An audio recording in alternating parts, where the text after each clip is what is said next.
Hello dear students, NCERT math series class 12th में आज हम करेंगे डिफरेंशियल इक्वेशन की एक्सरसाइज 9.4 करेंगे। 9.4 के हमारे 4-5 क्वेश्चन हुए थे। जो प्रीवियस लेक्चर था वो हम 9.3 के साथ हमने ऐड कर दिया था।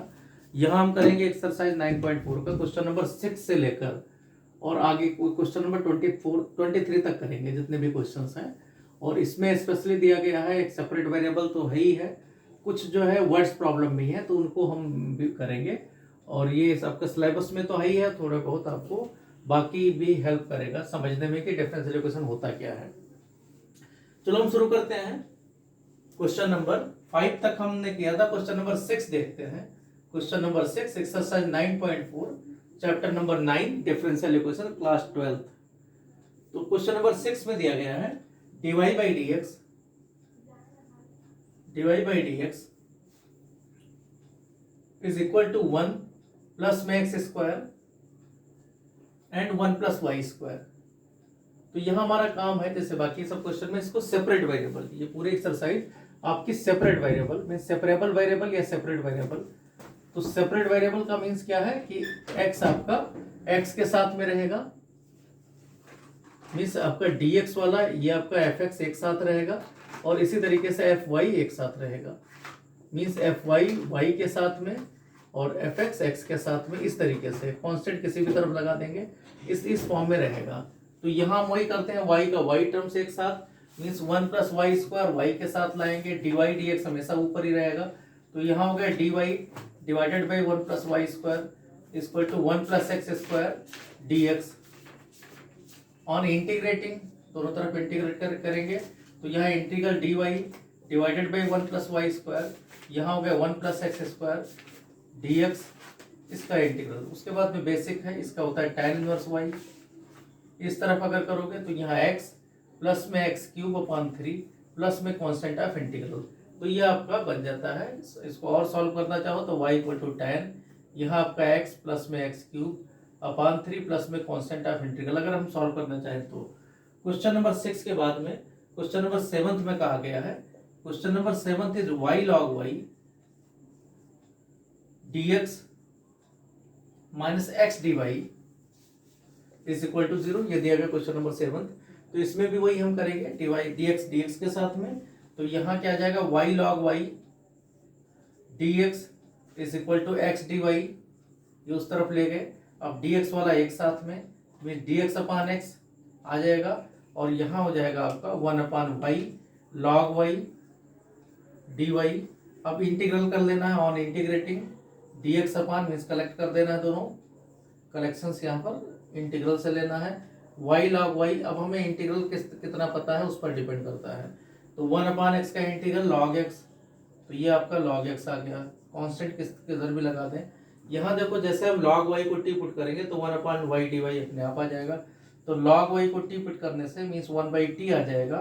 तो यहाँ 1 बाई टी का log t means log y आ जाएगा। प्लस में सब कुछ लॉग में है तो इसको भी लॉग में लिख देते हैं, कांस्टेंट को भी, वर्सेस कांस्टेंट ऑफ इंटीग्रल। तो यहाँ आपका आ जाएगा x इक्वल टू, ये लॉग मल्टीप्लाई हो जाएगा c log y। तो इस तरीके से अगर मान लो c हम इधर लिखते हैं तो log y इक्वल टू इस फॉर्म में आ जाता। या हम कह सकते हैं कि y equal to e to the power, मान लो log y के फॉर्म में इसको हम लिखना चाहें तो y इक्वल टू क्या आ जाएगा, e to the power x upon c। तो कोई भी फॉर्म आंसर दे सकते हैं, x अपॉन c लिखा है, log दूसरी तरफ आएगा, ई पावर बन जाता है। क्वेश्चन नंबर 8 देखते हैं। log का बेसिक पता है, log और एक्सपोनेंशियल एक दूसरे के एंटी होते हैं। log x इक्वल टू, मान लो यहाँ पर y दे रखा है, ये दे रखा है, तो x इक्वल टू उधर जाएगा तो ई टू द पावर y बन जाता है, ये रूल लगाया गया है। तो यहाँ पर क्या है, क्वेश्चन नंबर 8 में कहा गया है x power 5 divide by d x, x to the power 5 divide by d x is equal to minus y power 5 equal to minus y power 5। यहाँ भी वाई एक साथ में ले आएंगे तो y इधर आ जाएगा, तो इसका मतलब d y divided by y power 5 equal to इधर हो जाएगा माइनस डी एक्स ऊपर जाना है, x पावर 5, इसका मतलब y पावर माइनस 5 पे डायरेक्ट इंटीग्रल कर लो। तो ऑन इंटीग्रेटिंग क्या आ जाएगा, on integrating y power minus 5 means y power minus 5 अपान में माइनस 4, माइनस 5 प्लस 1 अपान में माइनस 5 प्लस 1 4 होता है। यहाँ इसी तरीके से दूसरी तरफ जाओगे तो यहाँ पर माइनस में एक्स पावर -5 मीन्स -4 अपान में -4 -5 +1 प्लस में कॉन्स्टेंट ऑफ इंटीग्रल किधर भी लगा दो। तो यहाँ क्या आ जाएगा, इसका मतलब क्या आ गया, यहाँ माइनस में 1/y⁴ इज इक्वल टू, इस तरफ माइनस माइनस प्लस हो जाएगा, प्लस 1/x⁴ 4 दोनों में है, तो दूसरी तरफ मल्टीप्लाई भी कर सकते हैं, प्लस में 4c, इस पूरे इक्वेशन को मल्टीप्लाई कर दिया गया। तो यहाँ इक्वेशन आपका किस तरीके से बन गया यहाँ पर कि 1/x⁴ प्लस 1/y⁴ सबको एक तरफ ले गए, प्लस में 4c इक्वल टू 0। अगर 4c को दूसरी तरफ ले जाना चाहें, मान लो कांस्टेंट के फॉर्म में, तो लिख सकते हैं 1/x⁴ plus 1/y⁴ is equal to, इधर -4c की जगह कांस्टेंट लिख सकते हैं, मीन -4c की जगह कोई कांस्टेंट रख देगा, क्योंकि कांस्टेंट नंबर अगर किसी नंबर से मल्टीप्लाई होता है तो कांस्टेंट ही रहता है। तो ये क्वेश्चन नंबर 8 था। क्वेश्चन नंबर 9 की बात करें तो क्वेश्चन नंबर 9 में कहा गया dy/dx equal to sin inverse x। इसमें कहा गया dy/dx is equal to sin inverse x। तो यहाँ भी x एक तरफ ले आएंगे, तो dy इक्वल टू क्या आ गया, sin इनवर्स x dx। तो मीन्स क्या है, इंटीग्रल करना है, ऑन इंटीग्रेटिंग, दोनों तरफ इंटीग्रेट करोगे तो 1 का इंटीग्रल क्या होता है, y होता है, और sin इनवर्स x का आपको इंटीग्रल कर लेना है। तो यहाँ भी यही करते हैं, इंटीग्रेट करते हैं इसका, तो देखते हैं क्या आता है। तो यहाँ देखते हैं sin इनवर्स x का किस तरीके से, बाई पार्ट से होगा। तो बाई पार्ट से जब इंटीग्रल करेंगे तो sin inverse y into x करके होगा,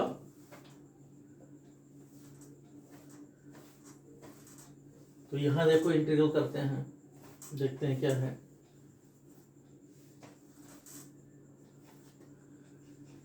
साइन इनवर्स आपका साइन इनवर्स एक्स का फॉर्म है, तो साइन इनवर्स एक्स में साइन इनवर्स एक्स इंटू 1 करेंगे। 1 साइन इनवर्स एक्स को फर्स्ट माना जाएगा आइलेट वाले फॉर्मूले से, और 1 का कई बार हम कर चुके हैं इंटीग्रल, तो इसको करते हैं यहाँ पर।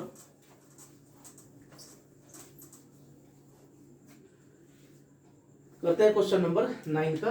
तो यहाँ क्या आ गया, इंटीग्रल dy इक्वल टू क्या आ गया, integral sine inverse x into 1 dx। 1 का क्या आ गया, इंटीग्रल y, इधर क्या आ जाएगा, साइन इनवर्स एक्स का करोगे तो sine inverse x first term से इंटू 1 का x हो गया, माइनस में साइन इनवर्स एक्स का डिफरेंशिएशन करोगे तो क्या आ जाएगा, 1/√1 - x², और इसका आ गया x dx इस तरीके से। तो यहाँ इसका डिफरेंशिएशन करेंगे तो क्या आ जाएगा, 1 - x² का -2x होता है। तो यहाँ पर आपका इसको एडजस्ट कर दो, मीन्स 1/2, और इसको -2x कर दो, जिससे आपका ये फॉर्मूला बन जाए √1 - x² dx। अब जैसे 1 - x² का आप रखोगे वैल्यू, ऊपर इसका डिफरेंशिएशन है, और 1/√x का क्या होता है, इंटीग्रल 2√x होता है। तो ये हमें आसानी से मिल जाता है, dx इसका ये होता है। तो यहाँ आपका आ गया x sine inverse x plus में इतना, means x sine inverse x। इसका अब इंटीग्रल में कितने आप कितनी आसानी से कर सकते हो उस पर डिपेंड करता है। 1/2 इंटू 2√x, y की जगह यहाँ 1 - x², ऊपर इसका डिफरेंशिएशन दे रखा है, प्लस में कांस्टेंट 2 कैंसिल हो जाएगा। तो इसका मतलब y इक्वल टू क्या मिल गया, x sine inverse x plus में रूट में 1 - x² प्लस में constant of integral. Question number 9 के बाद क्वेश्चन नंबर 10 देखते हैं। क्वेश्चन नंबर 10 में कहा गया e पावर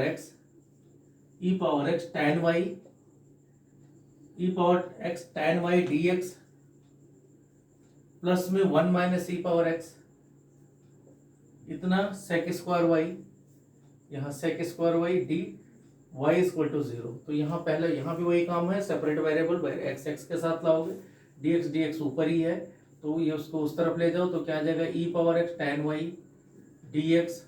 इसको दूसरी तरफ ले जाएंगे तो माइनस कॉमन आ जाएगा, मीन्स e पावर x -1 इतना आ जाएगा sec² y dy।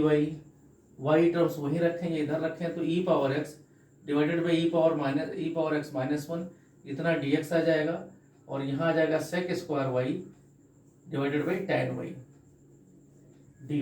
On integrating दोनों तरफ इंटीग्रल करेंगे, मीन्स यहाँ भी इंटीग्रल इधर भी इंटीग्रल। तो जो कुछ नीचे लिखा है ऊपर इसका डिफरेंशिएशन है, तो यहाँ क्या आ जाएगा, f'(x/fx), ये वाला फॉर्मूला हम लगा रहे हैं, f'(x/fx) का इंटीग्रल क्या होता है। अब ये जितनी आपकी प्रैक्टिस है ये होता है log fx होता है, तो ये फॉर्मूला हम लगा रहे हैं। तो यहाँ क्या आ गया, लॉग में ई पावर एक्स माइनस वन, यहाँ मॉड वॉड मत लगाना, मॉड आपका से नहीं आएगा, आपको गलत गलत आंसर आने लगेगा। टेन वाई को टी पुट करेंगे, सेक स्क्वायर वाई ऊपर है, तो यहाँ भी लॉग टेन वाई वही फॉर्मूला लग गया, लॉग टेन वाई, प्लस में सब लॉग में ही है तो लॉग कांस्टेंट रख देंगे, यहाँ भी सी। तो एक तरीके से आपको क्या मिला, लॉग सब हट जाएगा, तो e power x minus one equal to क्या आ जाएगा, सी टेन वाई। तो ये आपका एक सिंपल सा एक सोल्यूशन मिल गया। क्वेश्चन नंबर 10th के बाद में अब क्वेश्चन नंबर 11th में ये सबसे जनरल सोल्यूशन है, यहाँ पता करना था कि जनरल सोल्यूशन क्या होंगे। अब इसके बाद में हमें करना है पर्टिकुलर सोल्यूशन। पर्टिकुलर सोल्यूशन का मतलब है कुछ पर्टिकुलर वैल्यू दिया जाएगा और फिर हमें पता करना है कि उस पर्टिकुलर वैल्यू में रख के कांस्टेंट का वैल्यू भी पता करना है कि कांस्टेंट का वैल्यू क्या आएगा। तो इसको भी करते हैं एक एक करके।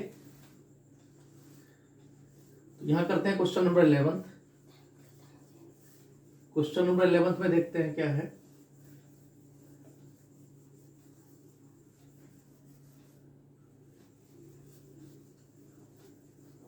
क्वेश्चन नंबर 11 में है, कुछ कंडीशंस के साथ में है।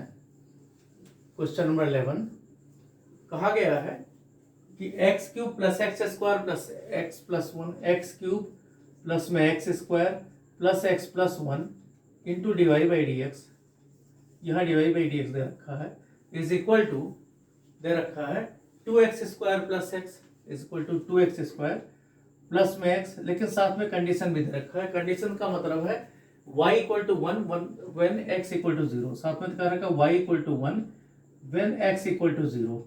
इसका मतलब क्या है कि ये कर्व 0 1 से पास हो रहा है, x का वैल्यू 0 और y का 1 रखने पर ये उस पॉइंट से पास हो रहा है जो भी यहाँ कर्व मिलेगा। तो पहला काम है सॉल्व करना, तो dy by d x equal to क्या आ जाएगा, 2x स्क्वायर प्लस में x और नीचे डिवाइड हो जाएगा एक्स क्यूब प्लस में x square plus x plus one, सीधा नंबर है।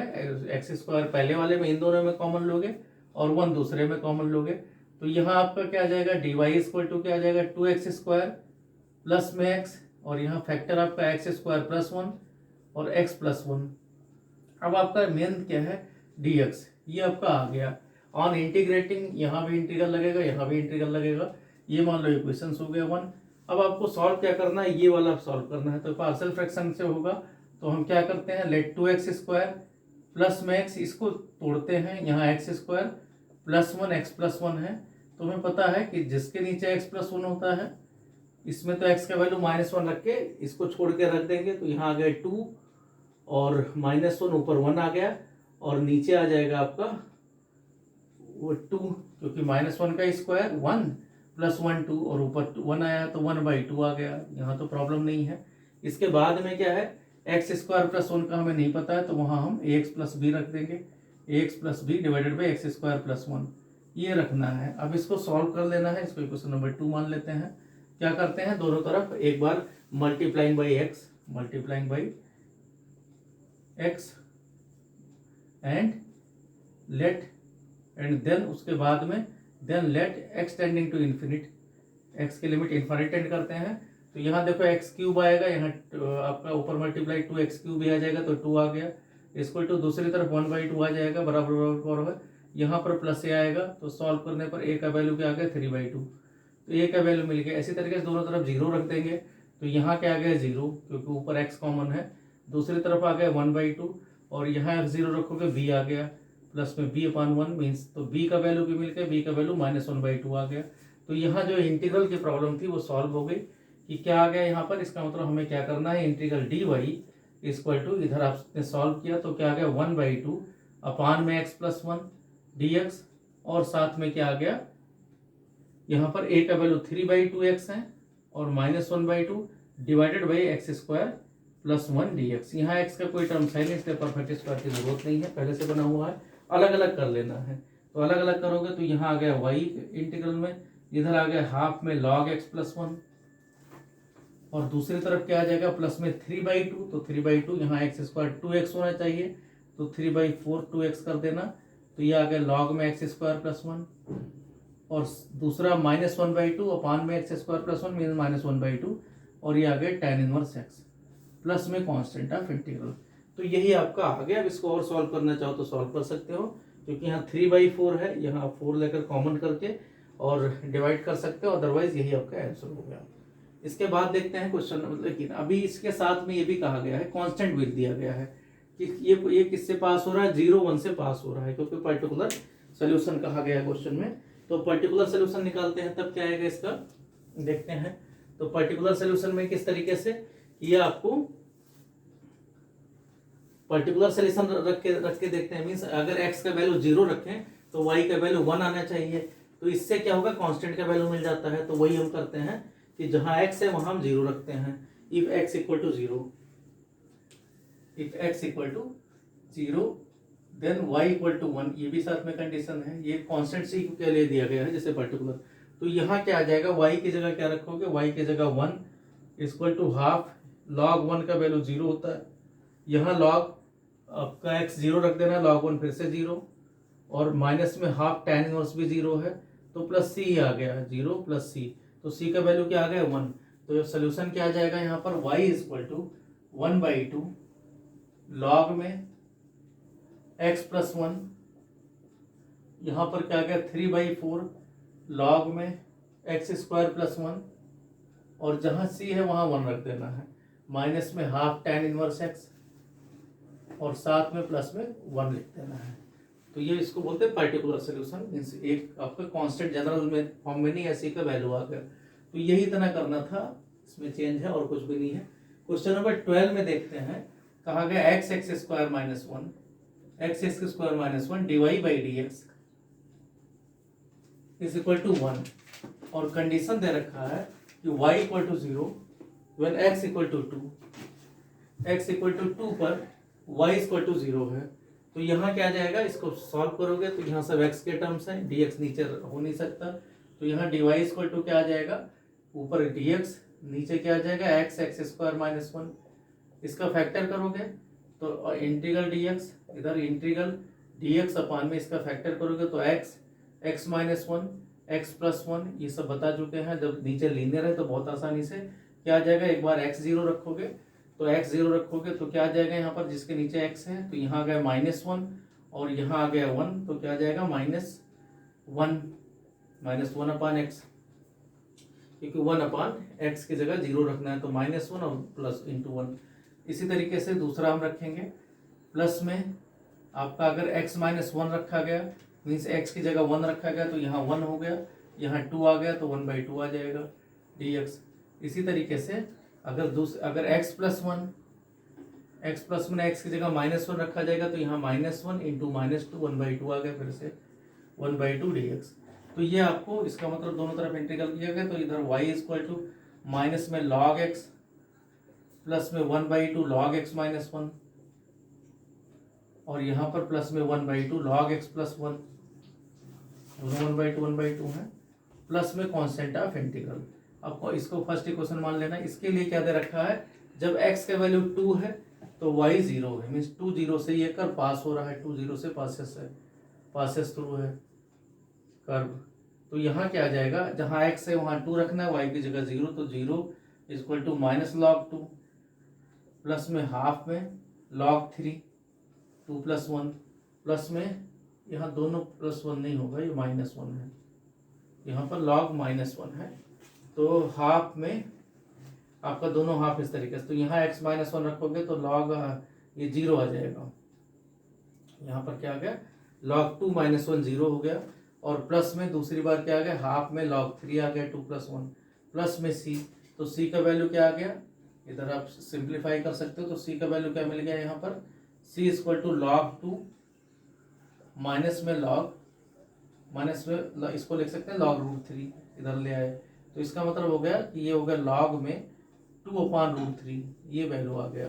तो यहाँ रखोगे इसमें तो क्या आ जाएगा, y इक्वल टू, सब log में ही आ रहे हैं तो c का वैल्यू भी log में ही, तो सबको log को इकट्ठा कर देते हैं यहाँ, तो क्या आ जाएगा y equal to log 1/x, log में 1/x माइनस में रखा है, तो नीचे 1/x, रूट में x -1, ये ऊपर चला जाएगा, रूट में x -1, ये भी ऊपर जाएगा, रूट में x प्लस 1, क्योंकि प्लस में है, और प्लस में दे रखा है 2/√3, इसका मतलब क्या होगा इंटू 2/√3, क्योंकि सभी लॉग में आ जाएंगे। तो आपका y इक्वल टू क्या आ जाएगा, y इक्वल टू लॉग में सिंप्लीफाई करेंगे तो √2√x² - 1 डिवाइडेड बाई यहाँ आ जाएगा x√3। ये इस फॉर्म में आ गया। आप इसको और सिंप्लीफाई करना चाहो तो e⁻y के फॉर्म में कह सकते हैं। इसका मतलब क्या आ जाएगा कि e⁻y इक्वल टू क्या मिल जाएगा, 2 में x² - 1 और डिवाइडेड बाई x√3। तो ये आपका सोल्यूशन आ गया। चेक कर लेना कैलकुलेशन का। बाकी यही आपका आंसर हो गया। 3/1/2 √3 हो जाएगा। ठीक है। बाकी तो ये आपका 1/2 हमने लिया ही इधर, c इक्वल टू c अपनी जगह, तो ये इधर आ गया मीन्स माइनस लॉग। ठीक है। तो ये आपका इस तरीके से इसका सोल्यूशन आ जाएगा। स्क्वायर करोगे तो ये आपका हट जाएगा। बाकी मेन यही सोल्यूशन है। इसके बाद देखते हैं तो यहाँ पर जो वैल्यू निकालना है वही थोड़ा सा नया है, बाकी तो कुछ नहीं है इसमें। इसके बाद देखते हैं क्वेश्चन नंबर, इसके बाद क्वेश्चन नंबर ये था क्वेश्चन नंबर 12। क्वेश्चन नंबर 13 देखते हैं। क्वेश्चन इसमें ज्यादा हैं और कैलकुलेशंस भी ठीक ठाक हैं।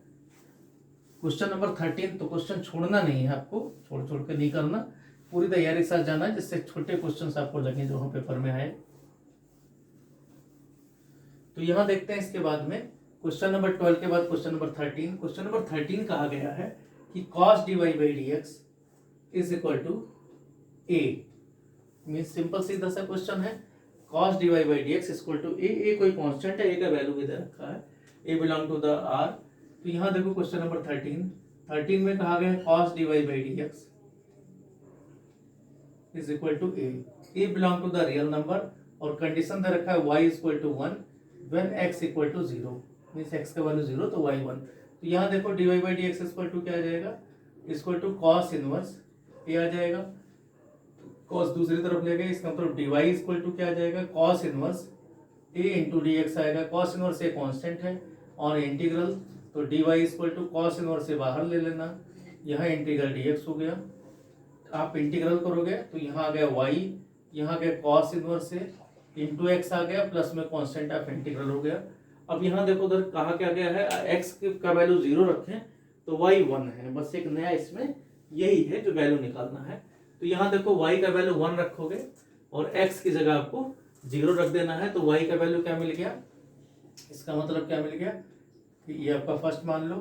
तो if x equal to 0 implies that y equal to 1, ये कंडीशन रखा। तो 1 इक्वल टू क्या आ जाएगा, cos inverse a into 0 plus में c, तो यहाँ से c का वैल्यू 1 मिल गया। c का वैल्यू रख दोगे तो सोल्यूशन क्या मिल जाएगा, यहाँ पर जो पर्टिकुलर सोल्यूशन है इसको बोलते हैं पर्टिकुलर, जिसमें कांस्टेंट रहता है उसको बोलते हैं जनरल।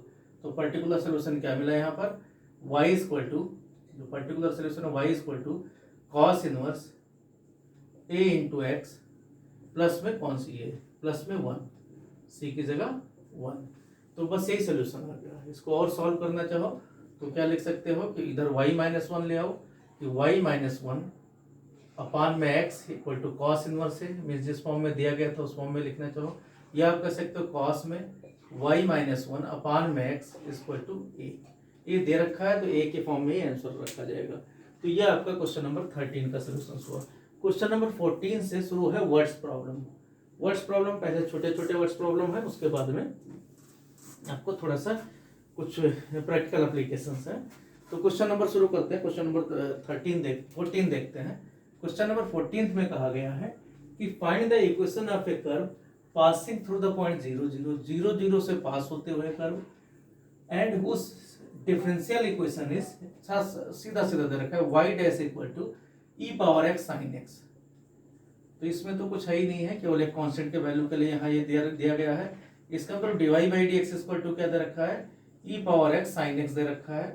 तो dy इक्वल टू क्या आ जाएगा यहाँ पर, e power x sin x। अब ये आपको इसका इंटीग्रल पता होना चाहिए। ऑन इंटीग्रेट मीन्स ये इधर इधर कर लेंगे। तो हमें e power x sin bx का इंटीग्रल पता होना चाहिए। कई बार हो चुका है इंटीग्रल कि हमारे, आप लेक्चर देखोगे तो हमने बहुत इसको फोकस किया है। तो यहाँ क्या आ जाएगा, e power x divided by a square plus b square, यहाँ हो जाता है a sin bx माइनस में b cos bx, प्लस में कांस्टेंट तो रहेगा ही, प्लस में कांस्टेंट ऑफ इंटीग्रल। तो ये रिडक्शन फॉर्मूला का 1-2 क्वेश्चन है, तो ये हमने इसलिए अलग कर दिया था। यहाँ क्या आ जाएगा, e पावर x अपान में 1 का स्क्वायर 2 आ गया, यहाँ क्या आ गया sine x minus cos x, 1 दे रखा है तो माइनस कॉस एक्स प्लस में इंटीग्रल कॉन्स्टेंट ऑफ इंटीग्रल, ये हो गया इक्वेशन। अब इसमें जो कंडीशन है 0 0 से पास होने वाली, तो यहाँ 0, इधर ई पावर 0 मीन्स 1/2 आ गया, और इधर का क्या साइन 0 का 0 आ जाएगा वैल्यू, -1 आ जाएगा कॉस 0 का वैल्यू, तो ये प्लस सी, तो इस तरीके से सी का वैल्यू 1/2 आ गया, जहाँ सी है वहाँ 1/2 रख दोगे तो बाकी कुछ भी नहीं, बाकी यही सोल्यूशन आ गया, यहाँ 1/2 रख देना है बस, हो गया क्वेश्चन नंबर 14 के बाद में क्वेश्चन नंबर 15 देखते हैं। क्वेश्चन नंबर 15 कहा गया है कि क्वेश्चन नंबर 15 थी था ये, क्वेश्चन नंबर 15 थी था ये, यहाँ हमने क्वेश्चन नंबर 15 थी किया है, क्वेश्चन नंबर 14 अब कर देते हैं। क्वेश्चन नंबर 14 वर्ड प्रॉब्लम नहीं है, क्वेश्चन नंबर 14 में कहा है dy/dx equal to y tan x, simple सा है कि dy/dx equal to y tan x, और साथ में कंडीशंस दिया हुआ है, कंडीशन दे रखा है कि y equal to 1, y equal to 1 when x equal to 0, अगर y का वैल्यू 1 रखें मींस x इक्वल टू 0 पर y का वैल्यू 1 आता है। अब यहाँ देखो क्या है, इसको सॉल्व करोगे तो y का टर्म्स y के साथ में mean dy/y equal to tan x dx, ये फॉर्म आ गया। आप इंटीग्रल करोगे इधर उधर तो ये आ गया log y, मॉड मत लगाना, बस ध्यान रखना यहाँ पे गलत माना जाएगा। tan x का होता है माइनस लॉग cos x, तो minus log cos x plus में कांस्टेंट ऑफ इंटीग्रल, सब लॉग में, ये भी लॉग ले लेना लॉग, लेकिन ज़रूरत नहीं है क्योंकि यहाँ पर कांस्टेंट का वैल्यू यहाँ से लेना है। तो क्या आ जाएगा यहाँ पर log y प्लस में means log y plus log y into cos x, एक साथ आ जाएगा, इक्वल टू सी आ गया, ये आपका इक्वेशन आ गया। कहा गया x का वैल्यू अगर 0 रखें मीन्स log में, और y का वैल्यू 1 में log 1 इंटू 1 इक्वल टू क्या आ जाएगा c, तो इस तरीके से मिला क्या, this simple just c equal to 0, c 0 रखोगे तो इसका मतलब log y cos x क्या आ जाएगा आपका, यहाँ 0 आ जाएगा, इसका मतलब y cos x क्या होगा, log में किसका वैल्यू 0 होता है 1 का, तो 1 आ जाएगा, तो ये आपका एक इक्वेशन मिल जाएगा कि y equal to sec x भी कह सकते हो। इसके बाद देखते हैं क्वेश्चन नंबर 15 के बाद क्वेश्चन नंबर 16 देखते हैं। क्वेश्चन नंबर 16 में कहा गया है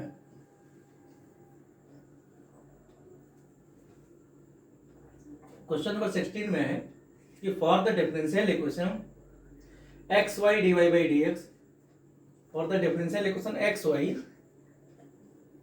dy by dx is equal to means x y dy by dx ये किसके इक्वल है, is equal to x plus two y plus two, x plus two and y plus two is equal to x plus two and y plus two, ये दिया गया है। और conditions दे रखा है y plus two, find the solution curve passing through the point 1 -1 से अगर कोई पास हो रहा है तो आपको पता करना है इसका सोल्यूशन क्या होगा। तो सिंपल सी बात है, एक्स एक्स के साथ सेपरेट वेरिएबल वाला मेथड लगाएंगे, एक्स एक्स के साथ में वाई वाई के साथ में, तो एक्स एक्स के साथ वाई वाई के साथ करते हैं। उसके बाद में जब कुछ कांस्टेंट के फॉर्म में आ जाएगा तो हम क्या करेंगे, यहाँ पर कांस्टेंट के वैल्यू के लिए दे रखा है 1 और -1, एक्स की जगह 1 रख देना है, वाई की जगह -1 रख देना है, तो वही काम करते हैं। यहाँ पर देखते हैं 5-6 क्वेश्चन है, 23 तक क्वेश्चन है एक्सरसाइज में। तो इधर क्या आ जाएगा, यहाँ पर dy के इसको उस तरफ ले जाते हैं, y इस तरफ लाते हैं, तो क्या आ जाएगा y अपान में y प्लस 2 इतना dy आ जाएगा, यहाँ हो जाएगा x प्लस 2 अपान में x इतना dx हो जाएगा। तो इंटीग्रल करोगे तो ये क्या आ जाएगा y अपान y प्लस 2 मतलब y प्लस 2 माइनस में 2 डिवाइडेड बाई y प्लस 2, ये फॉर्म आ जाएगा। मैं इसको इस तरीके से, ये आपका y dy है, यहाँ dy है। दूसरी तरफ क्या आ जाएगा 1 प्लस 2 अपान एक्स इतना dx आ जाएगा। इंटीग्रल करोगे तो 1 अपान मीन्स क्या आ जाएगा 1 का y आ गया, ये dy है, माइनस में 2 log y प्लस 2, और इस तरफ क्या आ जाएगा equal to x plus 2 log x plus में कांस्टेंट ऑफ इंटीग्रल किसी भी तरफ लगाते हैं, ये 1 मान लो, 1 और 1 माइनस 1 रख देना है, मीन्स ये अगर ये -1 से पास हो रहा है तो y की जगह -1 और -2, यहाँ log 1 आ जाएगा, 0 आ जाएगा ये वैल्यू, मीन्स -0, क्योंकि y की जगह -1 रखना है। दूसरी तरफ x की जगह 1 रखना है तो 1 प्लस 2 log 1 0 आ जाएगा, प्लस c। तो इस तरीके से देखें c का वैल्यू क्या आ जाएगा, c का वैल्यू -2 आ जाएगा। तो यहाँ रख दोगे, ये हमारा कैसे आया, इफ कर्व कंडीशन है, if curve passes through the point 1 - 1, curve passes through the 1 - 1 में दिया गया है ध्यान। तो अब c का वैल्यू -2 रख देंगे, बस बाकी कुछ है नहीं इसमें, चाहो तो और सिंप्लीफाई कर दो या n2 इक्वल टू -2, आंसर ये भी सही माना जाएगा। क्वेश्चन नंबर 17 देखते हैं। क्वेश्चन नंबर 17 में कहा गया find the equation of a curve passing through the point 0 - 2, इस बार 0 - 2 से पास हो रहा है कर्व। साथ में क्या कहा गया है, given that at any point x y on the curve the product of the slope of its tangent. अब देखो जो टर्म एक्स आता है, स्लोप ऑफ द टेंजेंट, ये क्या होता है, तो स्लोप ऑफ द टेंजेंट ये आपको फर्स्ट बुक में पता है। टेंजेंट किसको कहते हैं, टेंजेंट एक लाइन होती है, स्लोप ऑफ टेंजेंट कहते हैं dy/dx को। तो dy/dx को स्लोप ऑफ द टेंजेंट कहते हैं। तो कहा गया एक्स वाई पर on the curve the product of the it's slope of its tangent and y coordinate, means dy/dx को y से जब मल्टीप्लाई किया गया तो ये कितना मिल रहा है, y into dy/dx of the point is equal to the x coordinate of the point, ये x के इक्वल है और कर्व 0 - 2 से पास हो रहा है। तो क्या होगा, तो यहाँ इसको सिंप्लीफाई करोगे तो क्या आ गया, y dy equal to x dx, इसी को ऑन इंटीग्रेटिंग इधर इंटीग्रल का निशान लगा दोगे तो ये आ गया y² / 2 इक्वल टू यहाँ होगा x² / 2 प्लस में कांस्टेंट ऑफ इंटीग्रल। तो ये आपका एक इक्वेशन मिल गया। अब कहा गया इफ इट पासेस थ्रू, साथ में है if it passes through the point, passes through the point 0 - 2, then तो इसका मतलब क्या है, x की जगह 0 रखा जाएगा, y की जगह -2, तो यहाँ हो गया 4/2 मीन्स 2 आ गया, इक्वल टू इधर हो गया 0 और यहाँ आ गया प्लस में c, तो c का वैल्यू क्या आ गया 2। अब c का वैल्यू यहाँ 2 रख दोगे तो y² / 2 equal to x² / 2 plus में 2। तो यहाँ आपका इक्वेशन क्या बन जाएगा कि y² - x² और ये 2 प्लस 4 हो जाएगा -4 इक्वल टू 0, या फिर आप कह सकते हो x² - y² plus 4 equal to 0। तो एक तरीके से एक इक्वेशन बन गया। इसी तरीके से देखते हैं यहाँ पर क्वेश्चन नंबर 18। क्वेश्चन नंबर 18 में कहा गया है, क्वेश्चन नंबर 18 में है कि any point x y of a curve the slope of the tangent, the slope of the tangent, slope of the tangent का मतलब है dy/dx। अब करें dy/dx, slope of the tangent क्या है, slope of the tangent is twice the slope of the line segment joining the point of contact to the point -4 3 में general point जो x y किसी का कर्व दे रखा है, इसको अगर हम किस पॉइंट से -4 और -3 से इसको लिखें तो यहाँ क्या आ जाएगा, इसका स्लोप क्या आ जाएगा y+3 डिवाइडेड बाई x+4, ये इसका स्लोप आ जाएगा। तो करें जो स्लोप 2 पॉइंट फॉर्म है, इस लाइन का जो स्लोप आएगा वो टेंजेंट के स्लोप का कितना है, slope of the tangent is twice the slope of the, means ये ट्वाइस है इसका slope of the tangent line segment joining the point two the -4 - 3। Find the equation of the curve given that it passes through -2 1। करें अगर -2 1 से पास हो रहा है तो इस कर्व का इक्वेशन क्या होगा, और ये twice of y+3 divided by x+4 है, ये कहा गया है। तो यहाँ देखो तो रखते हैं x वाला x के साथ में, इसको इधर ले आते हैं तो यहाँ क्या आ जाएगा dy/y+3, ये टर्म्स आ गया, और दूसरी तरफ क्या आ जाएगा dx उस तरफ जाएगा तो 2 इंटू 1/x+4, ये टर्म्स आ गया into dx on integrating, integral करोगे तो यहाँ इंटीग्रल इधर साइन लग गया तो इधर आ गया log y+3, log y+3 equal to इधर आ जाएगा 2 log x+4, इंटीग्रल में कुछ भी नहीं है x+4 प्लस में कांस्टेंट ऑफ इंटीग्रल, ये मान लो फर्स्ट है। अब ये कह रखा अगर ये -2 1 से पास हो रहा है तो यहाँ हो जाएगा log 4, अगर -2 1 से पास होगा तो y की जगह 1 रखोगे में log 4 आ जाएगा, दूसरी तरफ क्या आ जाएगा -2 रखोगे तो 4 - 2 आ गया इक्वल टू 2 log 2 प्लस में c। तो अब देखो 2 log 2 log 4 दोनों एक ही चीज है तो कैंसिल हो जाएगा, तो c का वैल्यू क्या आ गया 0। तो सी का वैल्यू 0 रख दोगे तो log y प्लस 3 में से क्वेश्चन से आपका क्या बन जाएगा कि log y plus 3 is equal to क्या मिल गया 2 log x plus 4, 2 log x plus 4। इसको अगर हम 2 को आगे इधर लिखना चाहें तो x प्लस 4 का होल स्क्वायर आ जाएगा, तो आपका इक्वेशन बन जाएगा y plus 3 is equal to x plus 4 का होल स्क्वायर, ये टर्म्स बन जाएगा। तो ये आपका इक्वेशन से आ जाएगा। क्वेश्चन नंबर 18 था। क्वेश्चन नंबर 19 देखते हैं। क्वेश्चन नंबर 19 में देखते हैं क्या है। क्वेश्चन नंबर 19 भी इसी तरीके से है, इसमें भी आपको वर्ड्स प्रॉब्लम दे रखा है, लेकिन कुछ जो है क्वेश्चंस रेट वोट वाले दे रखे हैं, 2-3 क्वेश्चंस हैं, तो उनको करते हैं। क्वेश्चन नंबर 18 को 18-9 शायद एक जैसा है या जो भी है, देखते हैं क्या है क्वेश्चंस।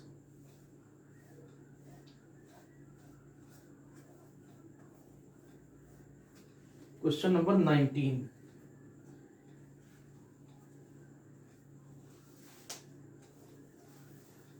बहुत गंदा है।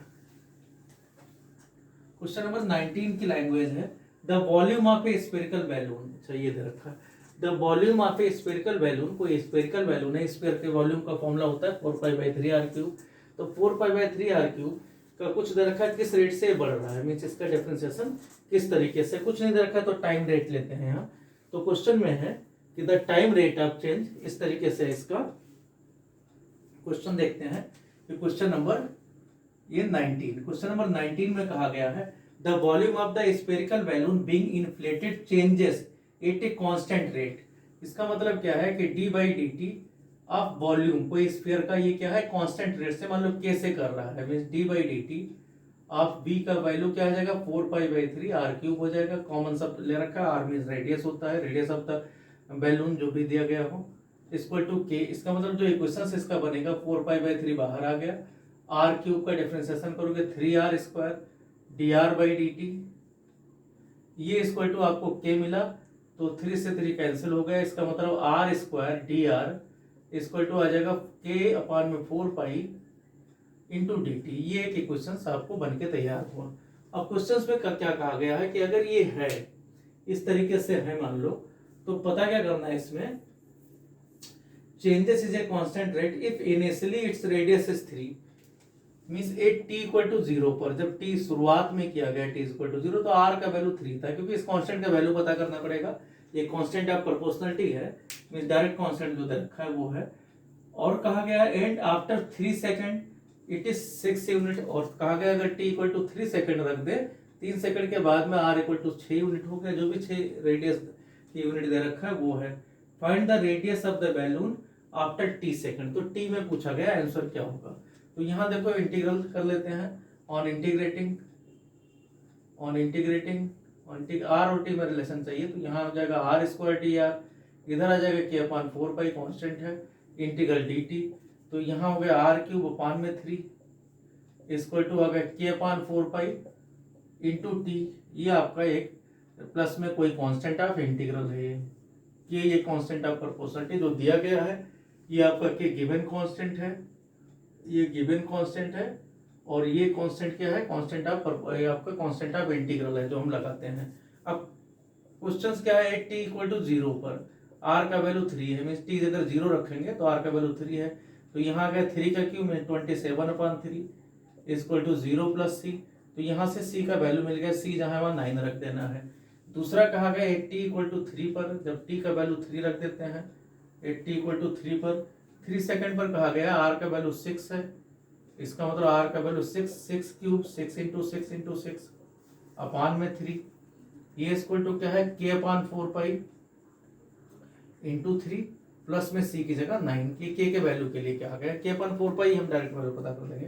तो यहाँ से हो गया 3 2 आ गया, यहाँ से भी 3 का नहीं, यहाँ आप नहीं कैंसिल कर सकते, तो यहाँ क्या आ जाएगा एक तरीके से आपका इधर होगा 72 माइनस 9, तो k/4π इक्वल टू क्या आ जाएगा 72 माइनस 9, तो 72 माइनस 9 कितना आ जाएगा 63 अपान में 3, तो ये कितना आ गया 21, तो ये वैल्यू मिल गया कि ये 21 रखना है।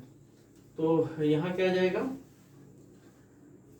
23 रख दोगे k का वैल्यू, मीन्स ये कि क्वेश्चन ये मिला मान लो, सेकंड ले लेते हैं, थर्ड ले लो, ये फोर्थ मिल गया, अब ये सब उठा के यहाँ रख देंगे जो इक्वेशन इसमें दिया गया ये, तो इसका मतलब इक्वेशन क्या मिलेगा, r³ इक्वल टू मिला क्या है, माइनस नहीं है, k/4 की जगह 21 इंटू टी प्लस में c की जगह 9। तो ये इक्वेशन बन गया। इसी को और सिंप्लीफाई करना चाहें तो लिख सकते हैं r³ equal to 63 T plus में 27, या r इक्वल टू पता करना चाहें तो ये क्यूब रूट कर देंगे पावर 1/3, क्योंकि r का वैल्यू कहा गया तो इस फॉर्म में आ जाएगा। क्वेश्चन नंबर 20 देखते हैं।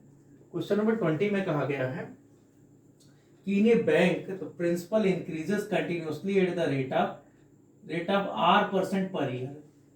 प्रिंसिपल को अगर p मान लें तो प्रिंसिपल किस तरीके से हम लेट आउट नहीं कर रहे हैं, तो dp/dt इक्वल टू क्या है, r% r/100 इंटू आपका p, प्रिंसिपल का r% मतलब r/100 ये बढ़ रहा है। तो find the value of if ₹100 double itself in 10 years. Means अगर 100 रुपये शुरू में था, मीन्स क्या है, t इक्वल टू 0 पर अगर 100 रुपये हमने जमा किया था, t इक्वल टू 0 पर शुरुआत में अगर p का वैल्यू 100 रखा गया था, r% का मतलब होता है r/100।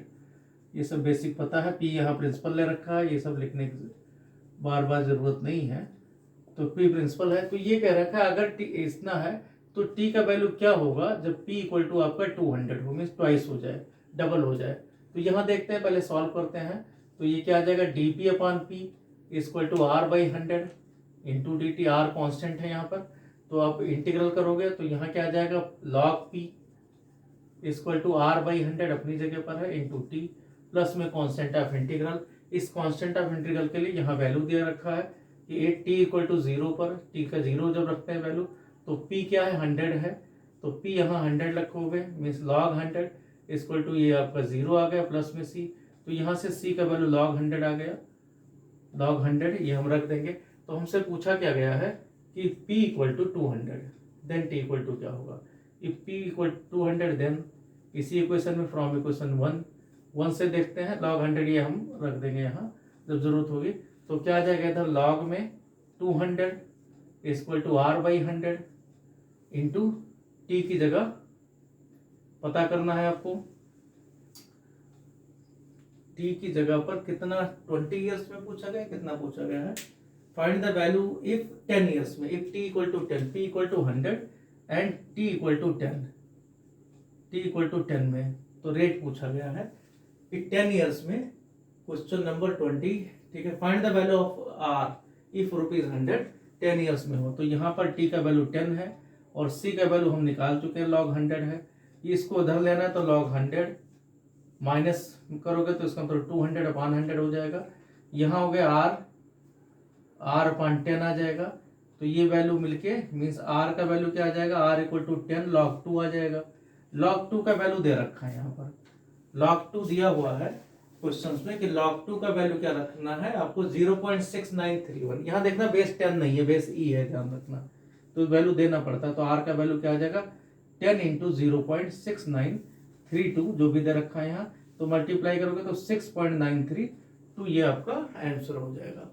32 दे रखा है, 32 किसी बुक में 32 है, किसी में 31 है, तो 31 लिख देना यहाँ पर, ये वैल्यू होता है इसका, तो ये इतना रेट आ जाएगा। क्वेश्चन नंबर 21 देखते हैं। क्वेश्चन नंबर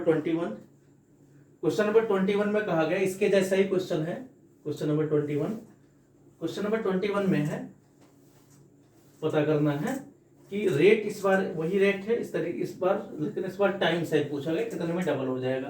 क्वेश्चन नंबर 21 में कहा गया, in a bank principal increases continuously at a rate of 5% per year. Means dp/dt इस बार क्या है, dp/dt है 5%, मीन्स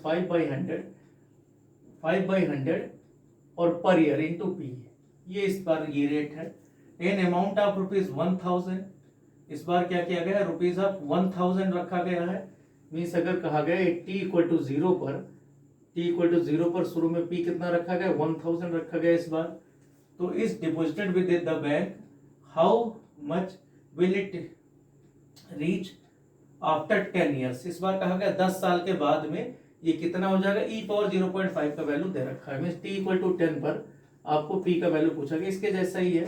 इसको सिस्टमेटिक करोगे तो dp upon p equal to 5/100, इसको कैंसिल कर सकते हो तो 1/20 आ जाएगा। 1/20 into d t on integrating, ये क्या आ जाएगा log p इक्वल टू 1/20, और यहाँ क्या आ जाएगा t प्लस में constant of integral. Constant of integral के लिए दे रखा है कि t इक्वल टू 0 पर इनिशियल दे दिया जाता है, p का वैल्यू 1000 है। ये सारे कुछ क्वेश्चन आपको केमिस्ट्री फिजिक्स में भी करना है और भी जगह कहीं हो सकता है, कॉमर्स में भी। तो log यहाँ 1000 इक्वल टू 1/20 इंटू 0 प्लस में c, तो इस तरीके से c का वैल्यू मिल जाता है कि c जहाँ है वहाँ क्या लिखना है log 1000 रखना है, ये दिया हुआ है।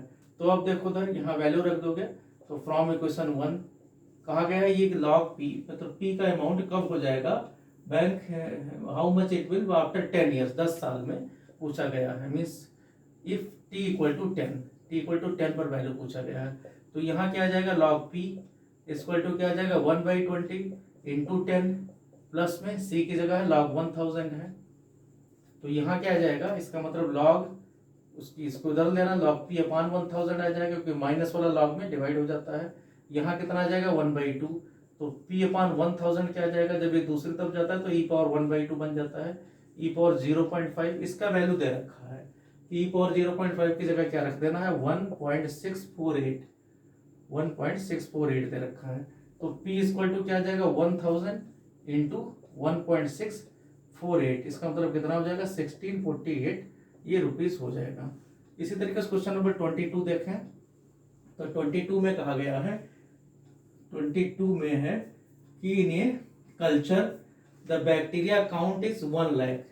किसी कल्चर में मीन्स t इक्वल टू 0 पर दे रखा है बैक्टीरिया कितना 1 लाख है, 10⁵ है, इस तरीके से है।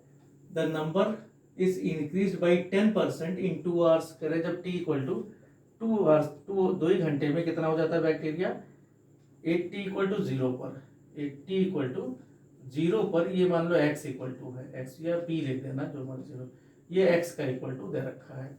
और t इक्वल टू पर x कितना हो जाता है, इसका 10% बढ़ जाता है, मीन्स 1 लाख जितना है प्लस में 10% ऑफ 1 लाख, ये हो जाता है। मीन्स कितना हो गया 1,10,000 हो गया, इसका 10% जोड़ोगे तो 1,10,000 हो गया x का वैल्यू t इक्वल टू 2 पर। तो पता क्या करना है इसमें, the number is increase by 10% 2 hours, in how many hours will it count reach 2 lakh. तो पूछा गया t का वैल्यू क्या होगा if x equal to 2 lakh, 2 lakh कितने देर में हो जाएगा, कितने घंटों में हो जाएगा। If the rate of growth of bacteria is proportional to the number present, अगर इसका जो रेट है mean dx by dt, p की जगह हमने यहाँ लिख देते हैं d बाई dx कह रहे हैं प्रोपोर्शनल है x के, अगर x के प्रोपोर्शनल है तो क्या होगा। तो आप इसको पढ़ चुके हो, प्रोपोर्शनलिटी जब हटता है इक्वल में तो कांस्टेंट आ जाता है यहाँ पर।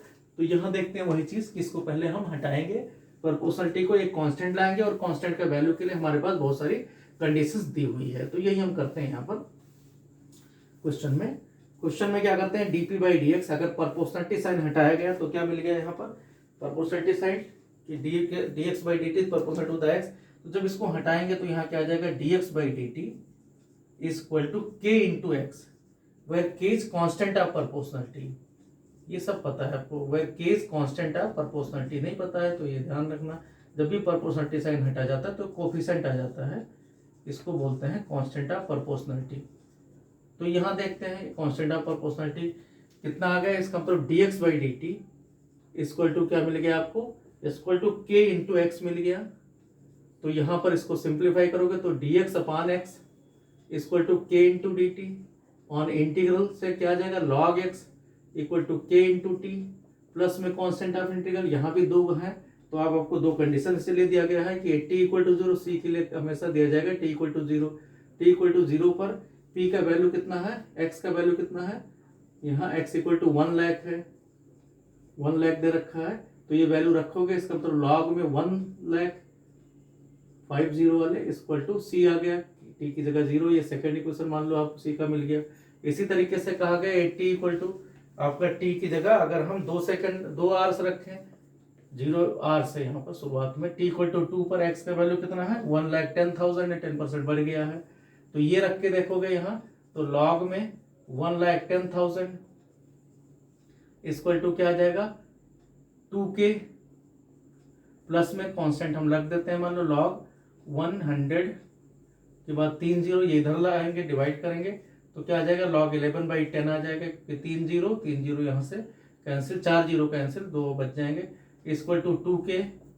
तो इस तरीके से k का वैल्यू यहाँ से मिल जाएगा 1/2 लॉग में 11/10, ये एक वैल्यू, इसका वैल्यू मिल गया। अब क्या करना है हमें, पता क्या करना है, ये पता करना है कि अगर यहाँ पर अगर हमें पता करना है कि t का वैल्यू क्या होगा अगर x का वैल्यू 2 लाख हो। तो यहाँ देखो इफ x इक्वल टू 200,000 ये अगर रख दे देन t इक्वल टू क्या होगा, तो ये पता है। तो इक्वेशन 1 से, फ्रॉम इक्वेशन 1 से देखें तो 1 इक्वेशन में क्या है, log x मीन्स log में 200,000 इक्वल टू क्या आ जाएगा, यहाँ k का वैल्यू हमें पता है हाफ log 11/10।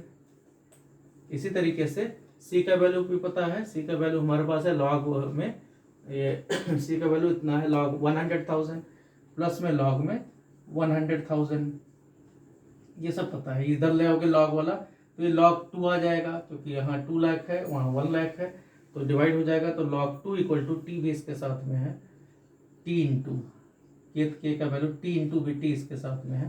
तो log 2 इक्वल टू क्या आ जाएगा, t इंटू हाफ में log 11/10।